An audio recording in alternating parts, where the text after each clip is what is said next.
মাঝে মাঝে ছেলেদের আবদারে কত যে অদ্ভুত অদ্ভুত রান্না আমায় করতে হয়। আজ যেমন আমার ছেলেরা বায়না করেছে আনারস দিয়ে ইলিশ মাছ খাবে, তাই আনারস দিয়ে ইলিশ মাছ খাওয়ার জন্য সমস্ত কিছু রেডি করে নিলাম।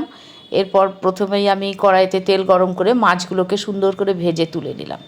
মাছগুলো ভাজা হয়ে যাওয়ার পর কড়াইয়ের ওই তেলেই আমি একটু রসুন থেতো করে ফোড়ন দিয়ে দিলাম। এরপর দিয়ে দিলাম আদা আর কাঁচা লঙ্কা বাটা। আদা কাঁচা লঙ্কা বাটা দিয়ে পরিমাণ মতো নুন হলুদ দিয়ে একটু নাড়াচাড়া করে নিলাম। আর আনারসটা কিন্তু আমি আগে থেকে পেস্ট করে রেখেছিলাম, তাই আনারসের পেস্টটা এবারে ঢেলে দিলাম। আর তোমরা অনেকেই আনারসের পেস্টটা না দিয়ে আনারসের রস বার করেও দিতে পারো, আমি পেস্ট করেই দিয়েছি। আনারসের পেস্টটা অনেকক্ষণ ফোটার পর এরপর আমি মাছগুলো দিয়ে দিলাম। মাছগুলো দিয়ে আরও খানিকক্ষণ ফুটিয়ে নিয়ে নামানোর আগে সামান্য পরিমাণ চিনি দিয়ে নামিয়ে নিলাম। হয়ে গেল আমার আনারস দিয়ে ইলিশ মাছ। তোমরা অনেকেই হয়তো এই রেসিপিটা জানো, আর যারা জানো না তারা কিন্তু অবশ্যই ঘরে একবার বানিয়ে খেয়ে দেখবে। অসাধারণ হয় কিন্তু খেতে এই রেসিপিটা।